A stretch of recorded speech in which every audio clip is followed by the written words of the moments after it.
So why it is important to learn 360 mindfulness? Okay, if you are having pain, not knowing how to manage your attention, okay, not knowing truly what focus is, how to apply it in your life,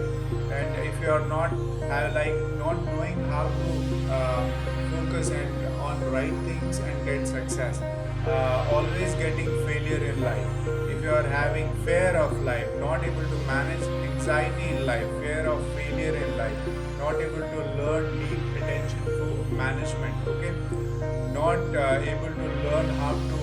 deep focus and achieve your goals in your life, not able to practice deep focus, okay, to achieve 10x growth in your life. So